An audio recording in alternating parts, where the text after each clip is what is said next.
I can't remember the last time I had a peaceful night of sleep. Started about 2 months ago, though I didn't know what was happening at first. I'd wake up in the middle of the night gasping for air, my heart pounding in my chest, my limbs heavy like they were filled with lead. I thought it was just sleep paralysis at first. I've read about it before. People talk about feeling a presence, the inability to move, and a suffocating weight on their chest. That's what it felt like at first. But then it got worse. It's not just the feeling of being unable to move or breathe now. No, something much more sinister is happening. Every night, I wake up in agony. My arms, my legs, they feel like they're being twisted. Twisted so hard that I'm afraid they'll snap. And I can't scream. I want to, but it's like something's holding my throat in a vice grip. The pain is so real, so intense. It wasn't until last night that I saw her. The thing that's been doing this to me.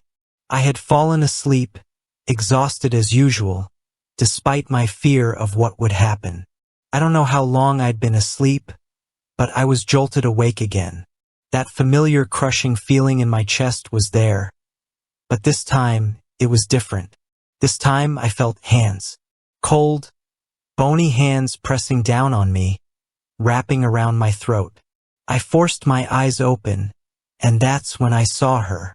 A woman, or at least what was left of one. Her face was pale, almost translucent, and her hair was long and matted, hanging around her hollow eyes like a dark shroud. Her skin was stretched tight over her bones, and her fingers were digging into my neck, squeezing harder and harder.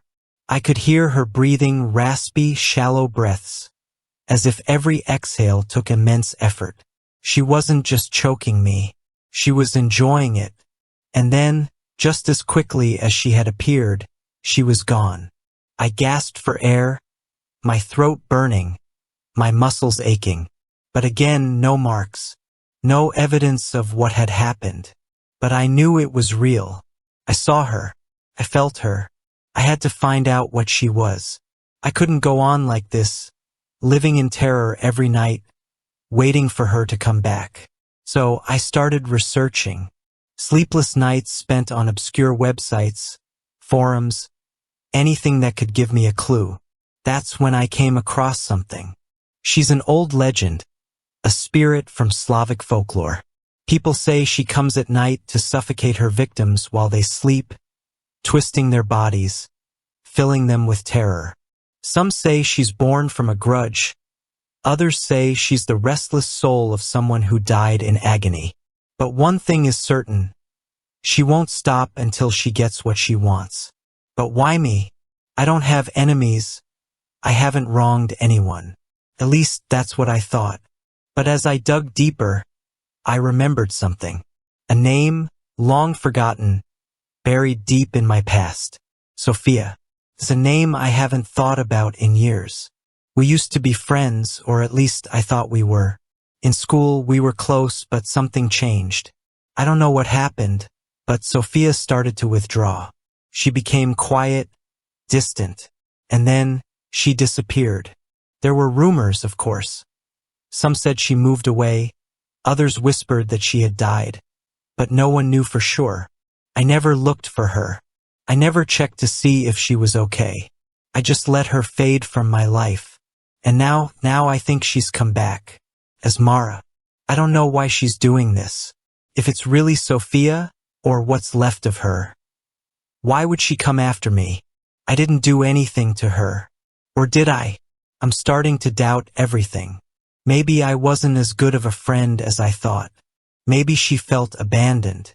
Maybe she suffered, alone, and now her spirit is twisted with rage, with pain. I tried to find out what happened to her, but there's nothing. It's like she never existed. No records, no obituary. Just a void where her life used to be. It's almost like she was erased from the world. She remembers me, and she's making sure I remember her. Last night, she came again. This time, it was worse. The pain in my limbs was unbearable, like my joints were being wrenched apart. My arms twisted unnaturally, My legs bent in ways they weren't supposed to. I thought I was going to die. I thought she was going to tear me apart, and there would be nothing left of me by morning. I could see her face, inches from mine, those dead, hollow eyes staring right into my soul. She didn't speak, but I could hear her voice in my mind. You left me. The words echoed in my head, filling me with a guilt I hadn't known I could feel. I tried to scream, to apologize, but my throat was still locked in her grip. My body thrashed, but there was no escaping her. I was trapped in the nightmare, held by her cold, unforgiving hands. And then, just as quickly as she had come, she vanished again, leaving me broken and sobbing in the dark. I don't know how much longer I can endure this. She's getting stronger, more violent. Each time she comes, it's worse than the last. I can feel her hatred, her desire to hurt me, to make me pay for something I didn't even realize I'd done. But now I understand. I have to find a way to stop her. But how do you stop a ghost? How do you reason with something that's no longer human? There must be a way. There has to be something I can do before she finishes what she started. Before Mara, before Sofia claims me as her final victim. I just hope I figure it out in time. The days are starting to blur together now. It's hard to keep track of time when every night feels like a battle for survival. I barely sleep anymore. I've tried everything. Keeping the lights on, drinking coffee, even staying awake for days on end. But nothing works. When I doze off, even for a second, she finds me. The last attack left me barely able to move for hours. My joints are stiff. My muscles ache as if they've been strained beyond their limit. But I've made a decision. I can't keep running from her. Can't keep hoping she'll just disappear. I need to face her. But how? How do you confront something that's not really there? I went back to the forums, desperately searching for any clue on how to stop Amara. Most of the stories I found were terrifying but offered little hope. People talked about charms, rituals, and old superstitions, but none of them seemed reliable. There was one post, though, buried deep in a thread about sleep demons that caught my attention. A woman described a way to confront Amara directly, to speak to it, to find out what it wanted. According to the post, I would need to trap myself in the state between wakefulness and sleep, lucid dreaming, they called it. In that state, I could potentially gain some control over the nightmare, maybe even talk to her, understand why Sofia had come back and what I could do to stop her. Sounded insane, but at this point, what choice did I have? Last night, I tried. I followed the instructions meticulously. Meditative breathing, focusing on the edges of consciousness, slipping into that liminal space where dreams and reality blend. It wasn't easy. My body was exhausted, my mind clouded with fear, but eventually, I felt myself drifting into that strange, half-awake state. I could feel her before I saw her. That familiar coldness crept into the room, the air thick with her presence. My body was paralyzed as usual, but this time I wasn't afraid. I knew what was coming, and I had to be ready. When she appeared, hovering over me, I forced myself to look her in the eyes. Those hollow, dead eyes. Sofia, why are you doing this? What do you want? Her grip on my throat loosened, just for a moment. I could see a flicker of something in her expression, recognition, maybe? Pain? It was hard to tell. She didn't speak, but I could feel her anger, her grief. You left me.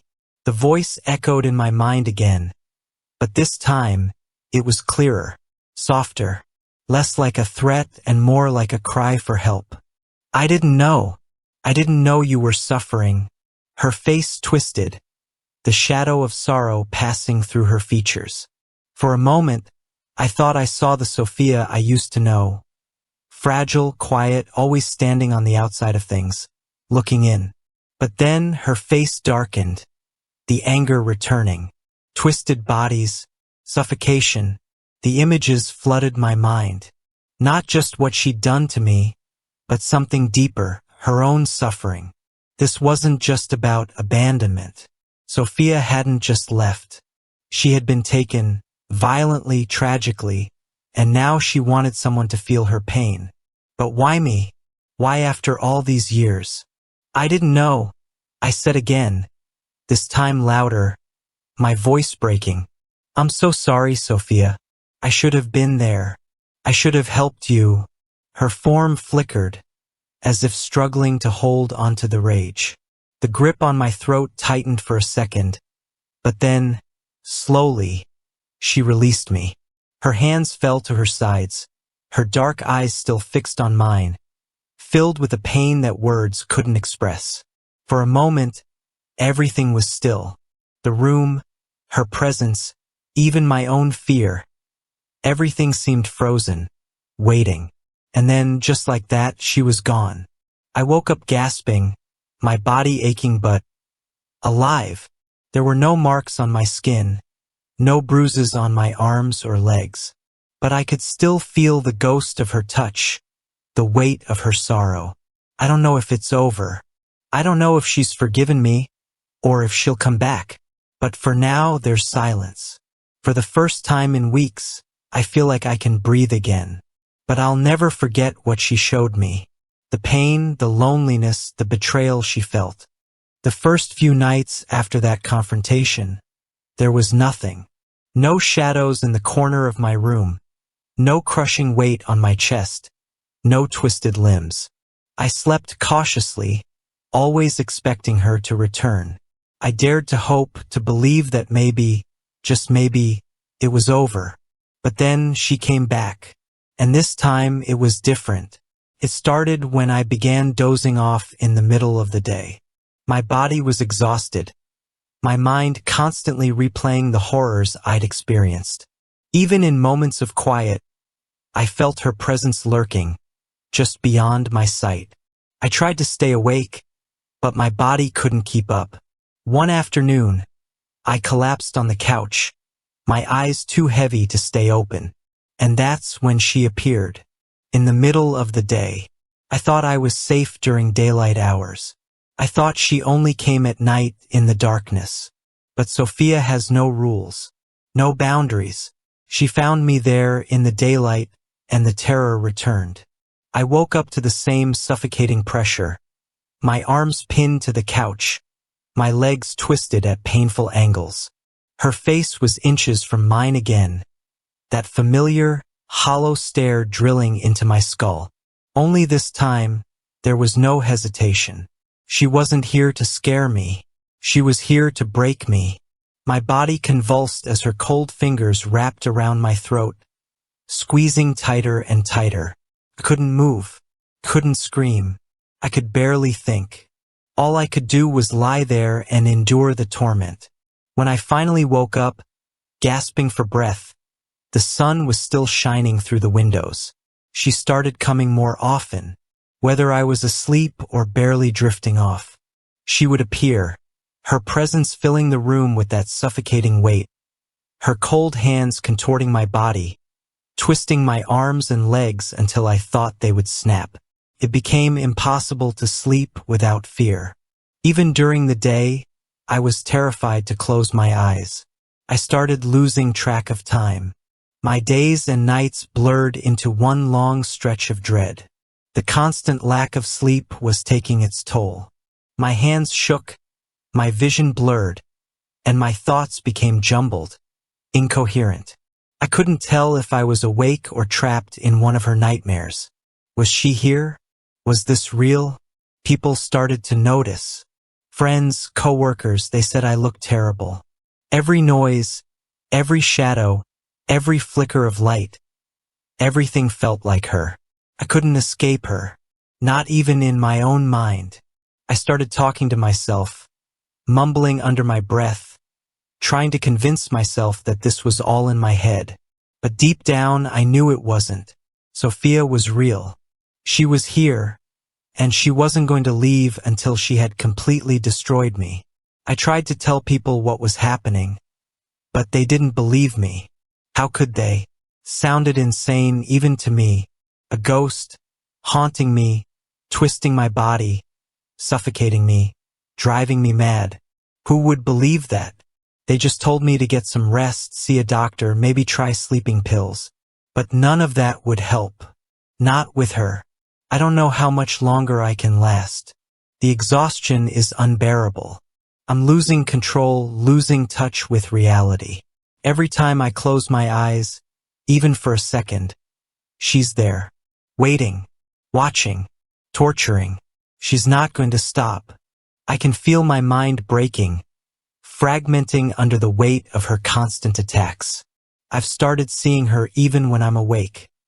Flashes of her face in the corner of my vision, her pale, translucent figure standing in doorways, disappearing when I look directly at her. I hear her breathing, rasping, echoing in my ears when there's no one else around. I know she's there watching me, and I know she won't stop until I'm dead. I'm terrified to sleep, but I'm just as terrified to stay awake. Either way, she's coming for me. She's always there, just waiting for the moment I let my guard down, ready to drag me back into that endless nightmare. I thought I could escape her. I thought I could apologize, make things right. But Sofia isn't interested in forgiveness. She doesn't want peace. She wants me to suffer. And I don't know how much longer I can keep fighting. I don't think I have much time left. I didn't know where else to turn. I was desperate, hanging on by a thread. My body was failing me. Sleep-deprived, trembling, on the verge of collapse. Sofia's attacks had become relentless. There was no reprieve. Every time I shut my eyes, for even a moment, she was there, twisting my limbs, suffocating me, leaving me gasping and broken. I tried everything I could think of to stop her, but nothing worked. And so, in my exhaustion, I turned to strangers on the internet again. I spent hours on forums dedicated to the paranormal, scrolling through endless threads about sleep demons, hauntings, and folklore. People had their theories, of course. Everyone's an expert online. Some said I was dealing with sleep paralysis. Others claimed it was just my mind, unraveling from stress. But a few believed me. One user, someone going by the name Spectre Seeker, claimed to have dealt with something similar. They told me to try cleansing rituals, burning sage, spreading salt around my bed, hanging protective charms. I didn't care how ridiculous it sounded. I would have done anything at that point. So I followed their advice, going through the motions with shaking hands, hoping, praying that it would work. That night, I laid out the salt around my bed, burned the sage until my room smelled like smoke, and clutched a cheap protective talisman I'd ordered online. I barely slept, but when I did, she still came. None of it mattered. Sofia was stronger than any of that. The rituals did nothing to stop her. I posted about my failure on the forum. More people chimed in, giving me the same advice I'd already tried: prayers, charms, rituals. One person even suggested I move to another house, another city, as if I hadn't thought of that. But I knew it wouldn't work. This wasn't tied to a place. It was tied to me. Sofia would follow me no matter where I went. After weeks of dead ends, I decided to try something else. Something I had avoided for too long. I went to a church. It felt strange, walking into the quiet, echoing halls. I wasn't religious, not really, but I'd grown up around churches. The sight of candles flickering in front of statues, the scent of incense. It was familiar in a way I hadn't realized I missed. But I wasn't there for comfort. I waited until I could speak to a priest, a kind-looking older man with soft, gray eyes. His smile faded as I explained what had been happening to me, my voice trembling, my words spilling out in a rush. I told him about Sofia, about how she haunted my sleep, how she came even in the daylight now, twisting my body, suffocating me, how I was afraid she wouldn't stop until I was dead. The priest listened patiently, but I could see the doubt in his eyes. Couldn't blame him. My story sounded insane. He suggested that perhaps I was experiencing spiritual oppression, something dark clinging to my soul. He offered to perform a blessing, to pray over me. The blessing was solemn and quiet. He laid his hands on my head, whispered prayers in Latin, and sprinkled holy water over me. For a moment, standing there in the cool, dim light of the church, I felt lighter, like maybe something had shifted, but it didn't last. That night, Sofia came for me again. Harder, stronger, angrier. It was as if the blessing had enraged her. She wrapped her hands around my throat, squeezing until I saw stars, her face inches from mine, her mouth twisted into a snarl. My limbs contorted in agony, and this time, I swore I felt my bones crack under the pressure. I thought she was finally going to kill me, but just as quickly as the attack began, it stopped. She vanished, leaving me gasping, clawing at my throat, my body drenched in sweat and trembling. The next day, I went back to the church, barely able to stand, my body broken and mind fraying. The priest looked at me with pity in his eyes. He didn't say it, but I could tell he didn't know how to help me. The church could offer prayers, blessings, but whatever Sofia was, she wasn't something they knew how to fight. I tried another church after that. Each time, the result was the same. Blessings, prayers, sympathetic looks, but no solution. No relief. If anything, Sofia seemed to grow stronger with every failed attempt.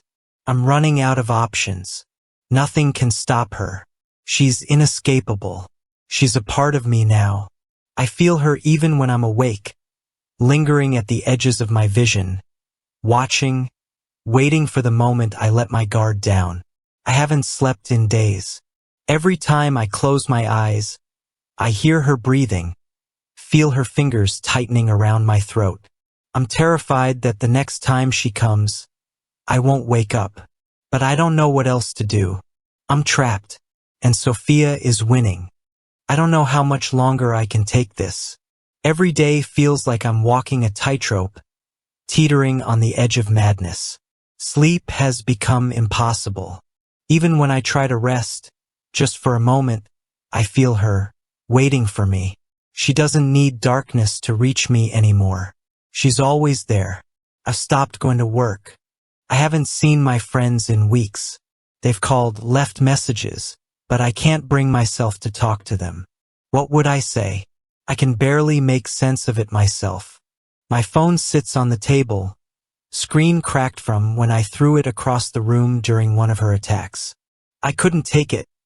Someone had been calling, and the ringing felt like it was drilling into my skull, the same way Sofia's presence drills into my mind. Yesterday, I saw her in the mirror, not in a dream while I was awake. I had been washing my face, splashing cold water on my skin to stay alert, to keep myself grounded. I looked up, and there she was, standing right behind me. Her face was twisted, that familiar snarl, those dead, hollow eyes boring into me. I screamed, swung around to face her, but she was gone. I don't know what's real anymore. Am I imagining this? Am I losing my mind?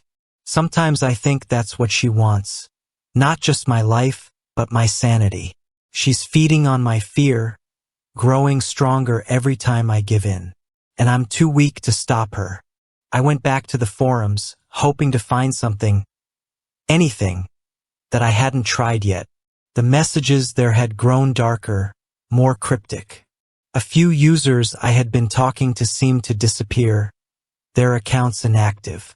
One person, Spectre Seeker, sent me a private message before vanishing entirely. The message was simple, just 3 words. You can't escape. That's when I realized. She's not just a ghost or a nightmare. She's become a part of me now, woven into the fabric of my thoughts, my very being. No prayer or ritual can separate us because I am the reason she's here. It's my guilt, my neglect, my failure to see her suffering all those years ago that's kept her tethered to me. But that doesn't mean I'm ready to give up. There has to be a way. I just need to figure out what she really wants. Is it revenge? Is it to make me suffer like she did? Or is it something else, something deeper? Last night I tried something new. I'd been reading about lucid dreaming again, but this time I wasn't looking for control. I was looking for confrontation. I wanted to speak to her directly, without the torment, without the fear, if that's even possible. I prepared myself, sitting in the dark, meditating, trying to enter that same state I'd reached before. I was exhausted, my body on the verge of collapse, but I forced myself to stay calm, to stay focused. When I felt the edges of sleep creeping in, I let them come. I needed to meet her again face to face, and she came. I was lying in my bed, my eyes barely open, when I felt the familiar chill sweep through the room. The air thickened, and the weight of her presence settled over me. But this time I didn't fight it. I didn't thrash or scream. I just waited, breathing slowly, my heart pounding in my chest. Sofia appeared at the foot of my bed, her silhouette sharp against the darkness. She looked the same as always, pale, gaunt, with hollow eyes and matted hair. But there was something different in her expression. Less rage, more sadness. I could feel her pain, her grief, swirling around the room, suffocating me in its intensity. "What do you want from me?" Her figure flickered, like a glitch in reality, but she didn't move closer. Her eyes locked onto mine, and for the first time, I saw something I hadn't before. She wasn't just angry, she was lost. "You left me," she said, her voice barely more than a breath. "I'm sorry," I repeated, for what felt like the 1,000th time. I didn't know what happened to you." She stepped closer, her hands outstretched, but they didn't reach for me like they had before. They trembled, as if she was uncertain, as if she didn't know what to do. I could feel her conflict. She wanted to hurt me, to punish me, but there was something else beneath that, something she couldn't voice. And then it hit me. She wasn't just angry because I had abandoned her. She was angry because no one had saved her. She wanted me to feel what she had felt, but what she truly wanted was release. "I couldn't save you," I said, my voice breaking, "but maybe I can now. Tell me how." Her face twisted, a mix of rage and desperation. She lunged at me, her hands wrapping around my throat, but this time, I didn't resist. I let her grip tighten, let the pain surge through me. I needed her to know that I understood, that I would do whatever it took to end this for both of us. Her grip faltered. For a moment, the pressure eased, and her hands slid from my neck. She looked at me with those hollow, empty eyes, and I saw something I hadn't seen before. Fear. She was afraid too. Afraid of being trapped forever. Afraid of never finding peace. And just like that, she vanished.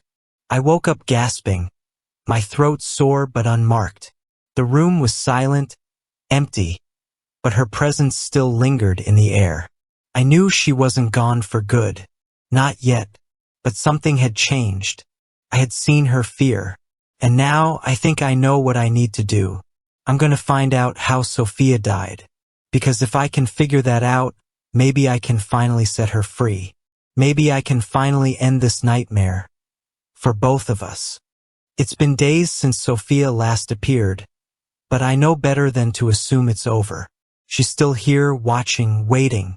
Her presence lingers in the corners of every room, a cold shadow that never fully disappears. But now there's something different, a purpose. I've seen her fear, her desperation. She wants release, and if I'm right, the only way to give it to her is to uncover the truth about what happened to her. The first thing I did was return to the forums, not for help this time, but for information. I needed to know if anyone else had ever come across something like this. a spirit tied so deeply to its own death that it couldn't move on. Most of what I found was the usual vague stories, urban legends, more talk of rituals and exorcisms, but one comment stood out. A user mentioned that when a spirit is bound to someone by unfinished business, the key to breaking that bond lies in understanding the spirit's death, specifically the circumstances around it. That's what Sofia needed. Not just an apology, but closure. I realized that to help her, I had to find out how she died. Not the rumors or the gossip from school, but the real story. If I could understand what had happened, maybe I could help her find peace. So I started digging. I went back through old school records, social media accounts, even newspaper archives, trying to find any trace of Sofia.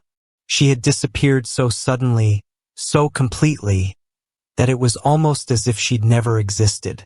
There were no obituaries, no missing persons reports that matched her name.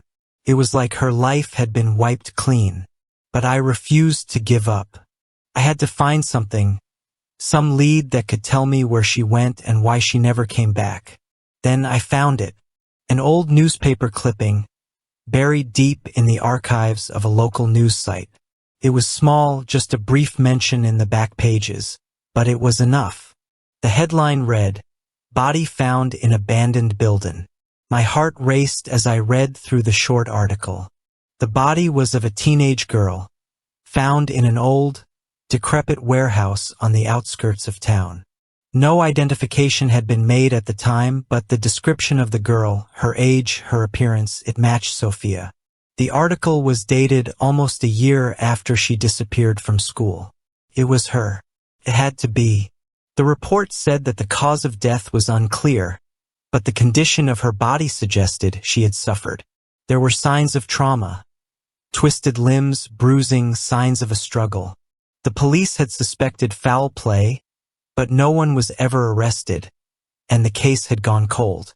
She had been forgotten, just like she feared. I sat there for what felt like hours, staring at the article. All this time, I had assumed Sofia had simply vanished, moved away. Someone had hurt her. Someone had killed her. And she had died alone, abandoned in that decaying building. I couldn't help but think that this was why she had come back. She wasn't just angry at me for leaving her behind. She was trapped in that moment of her death, reliving it, trying to make someone, anyone, understand what she had gone through. But knowing the truth was one thing. Setting her free was another. I decided to visit the warehouse. I don't know why. Maybe I thought being there would help me connect with her, or maybe I hoped that by going to the place where she died, I could find some way to give her the peace she deserved. It was a long shot, but I didn't have any other options. When I arrived, the place was even more desolate than I had imagined. The building was crumbling, overgrown with weeds and vines, its windows shattered long ago. I stepped inside, my footsteps echoing in the hollow, empty space. The hairs on the back of my neck stood on end, and I felt a cold chill wash over me. I knew she was here. I could feel her, watching, waiting for me to find her. I walked deeper into the building, picking my way through the debris until I reached the farthest corner. The air was heavier here, thick with the weight of something unspeakable. I crouched down, running my hand over the dusty floor, imagining her lying here, alone and afraid, waiting for someone to find her. I closed my eyes and whispered her name. "Sofia, I'm here." For a moment, nothing happened. The silence was suffocating, and I wondered if I had made a mistake coming here. But then, I felt it. A faint whisper of air, the softest brush of something cold against my skin. And then I heard her voice, so quiet I almost missed it. "You found me." Her words were filled with both sorrow and relief. I opened my eyes and saw her standing in front of me, her figure more solid than ever before, though still faint like a shadow. Her eyes met mine, and I could see the pain there, the fear she had carried with her for so long. "I'm sorry," I said, my voice shaking. "I'm so sorry." I should have looked for you. I should have been there. Her expression softened, but the sadness remained. It wasn't your fault, she whispered. But you left me. Everyone left me. I swallowed the lump in my throat. I know. I didn't know. I didn't know what happened to you. Sofia looked away, her form flickering like a dying light. I'm still there, she said, her voice hollow. In that moment, in that pain, I stood up, my heart racing. I'll help you. I'll find a way to make this right. She turned back to me, her eyes locking onto mine with a fierce intensity. It's not over, she said, her voice echoing through the empty space. It's not over until they pay. Before I could respond, she vanished, leaving me alone in the cold, decaying building. As I stood there, the truth settled over me like a weight I wasn't sure I could bear. Sofia wasn't looking for peace. She was looking for justice, and now it was up to me to help her find it. After Sofia vanished from the warehouse, leaving me with her final words, I stood in the crumbling ruin, the weight of what she wanted crashing over me. She wasn't just trapped by her own death. She was bound by the injustice of it. She wanted those responsible to pay, and now I was the only one who could help her. But where was I supposed to start? Sofia's death had been forgotten, her case cold for years. The article I'd found was little more than a brief mention of her body being discovered. And there were no leads, no suspects, no resolution. Whoever did this to her had walked free, unnoticed, while she lingered in her torment. I went home, but sleep was out of the question. Every time I closed my eyes, I saw her face. Pale, broken, trapped in that moment of pain. My mind raced as I tried to piece together what I knew. There had to be more to the story. I needed to dig deeper, to find out if anyone had ever been questioned or if there were rumors I hadn't yet uncovered. The next morning, I drove to the library. If I couldn't find anything online, maybe old records or local archives could help. I combed through every piece of information I could find from the year Sofia disappeared, looking for anything that might give me a clue. It took hours, but finally, I found something. An old police report, buried in the back pages of the local crime section. The report was vague, but there was one crucial detail I hadn't known before. Sofia had been seen the night she disappeared, leaving a party at an abandoned building not far from where her body had been found. The article mentioned several names, people from our school who had been at the party, questioned by police. No one had been charged, but there it was, a list of names. The last people to see her alive. I recognized most of them. Some had been part of our friend group, others I barely knew. But one name stood out, Jason. Jason and Sofia had been close once. More than close, they had dated briefly in high school, though it had ended badly. I hadn't thought much about it at the time, but rumors had swirled about him being possessive, maybe even abusive. Still, nothing ever came of it. He'd moved on, and so had Sofia. But now, seeing his name in the police report, something clicked. Could Jason have been involved? Was he the one who had hurt Sofia that night? The more I thought about it, the more it made sense. If anyone had a reason to harm her, it would have been him. But if he had gotten away with it for this long, there had to be a reason. I needed more information. I decided to visit Jason. I hadn't spoken to him in years, but I found his address online. He hadn't left town like so many others from high school. He still lived in the same rundown apartment complex on the edge of town, and I drove there, my mind racing with questions. As I walked up to his door, I hesitated. My heart pounded in my chest. What was I doing?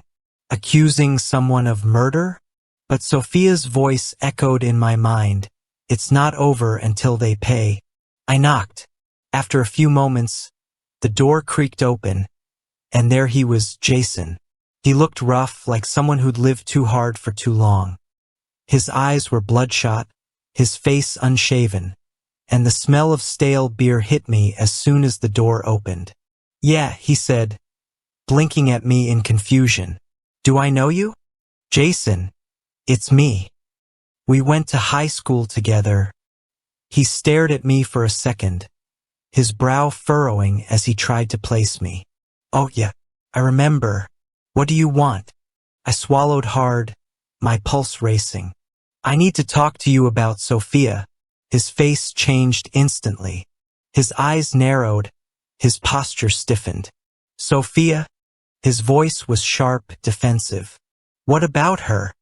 "I've been looking into what happened to her," I said, watching him carefully. "I know you were with her the night she disappeared." Jason's face darkened, and he took a step back, gripping the doorframe. "That was a long time ago," he muttered. "I don't know what happened to her." "But you were at the party," I pressed. "You were one of the last people to see her." He shook his head, his hand tightening around the door. "I told the cops everything back then. I don't know what you think you're gonna find." There was something in his voice, fear. He wasn't just annoyed by my questions. He was scared. I leaned forward, my voice low. "Jason, I need the truth. I think Sofia's still here. I think she's trying to tell me something." His face went pale, his eyes widening. "What the hell are you talking about?" "She's not at rest," I said, stepping closer. "She won't stop until whoever hurt her is brought to justice."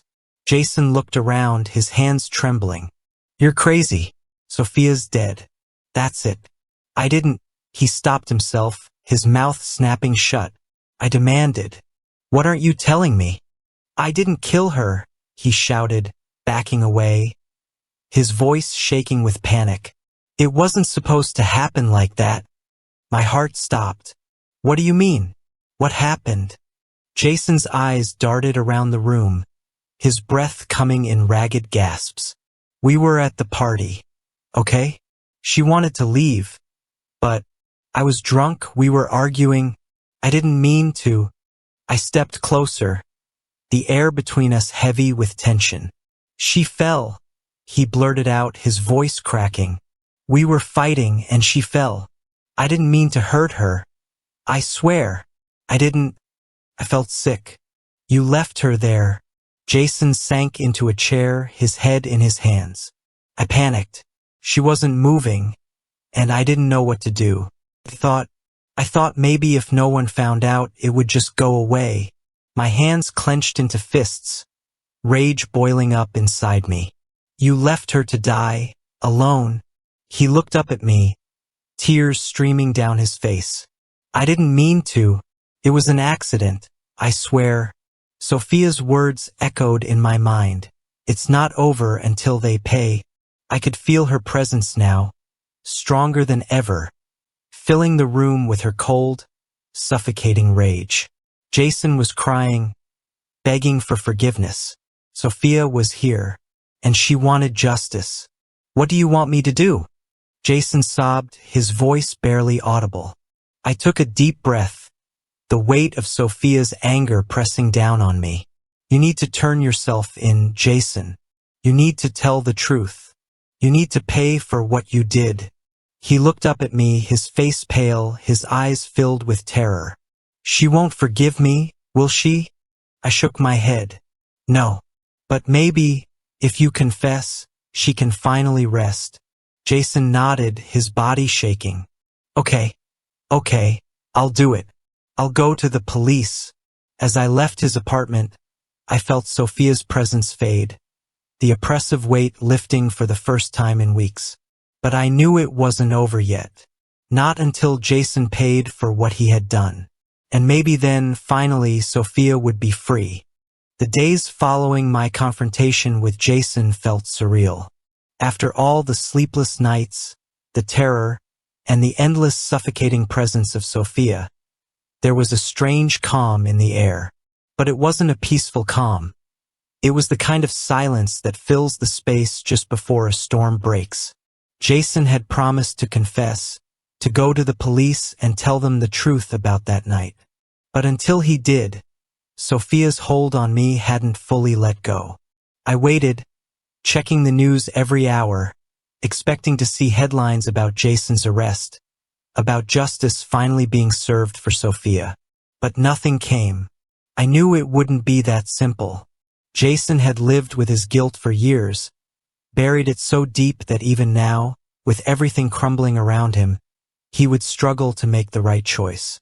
Fear had trapped him, just as much as it had trapped Sofia in her agony. Days passed, and the sense of dread I'd felt for so long began creeping back. Sofia's presence returned, not with the same violent force, but with a heavy, looming weight that hung over me like a cloud. It wasn't long before I was proven right. One evening, just as the sun was setting, I got a call. My heart raced as Jason's number flashed on my screen. When I answered, there was no immediate response, just the sound of shallow, ragged breathing. Finally, he spoke, his voice trembling. "I couldn't do it," Jason whispered. "I tried. I went to the station, but I couldn't walk through the door. I can't face it. I can't face her." My stomach twisted, anger and frustration boiling up inside me. "Jason, if you don't confess, she'll never stop. You can't hide from this. You have to make it right." But I could hear it in his voice. He was too far gone. "I'm sorry," he said, his words barely audible. "I'm so sorry, but I just can't." Before I could say anything else, the line went dead. That night, Sofia came to me again. This time, her presence was stronger than ever, but not in the violent, suffocating way it had been before. She appeared at the foot of my bed, her pale, hollow figure more defined, more real than I'd ever seen her. Her eyes met mine, and I felt her sadness wash over me like a wave. "He won't pay," she whispered, her voice filled with despair. "I know," I said quietly, "but I've done everything I can, Sofia. He's too scared. He's too weak." Her eyes darkened, and for a moment, I thought she might lash out again. But instead, she lowered her head. "It's not enough," she said, her voice barely more than a breath. "He took everything from me." I stood, moving toward her cautiously. "I understand," I said softly, "but you're free now, Sofia. You're not trapped anymore. You don't have to stay here." Her gaze lifted, those hollow eyes filled with an infinite sadness. "I'm not free," she whispered. Her words sent a shiver down my spine. The rage she had carried was still there, buried beneath her sorrow, festering. She was trapped in her death, in her pain, and no confession, no justice, was ever going to be enough to release her. Not when Jason refused to face what he had done. I swallowed hard, realizing the truth. "What do you want me to do?" She didn't answer right away.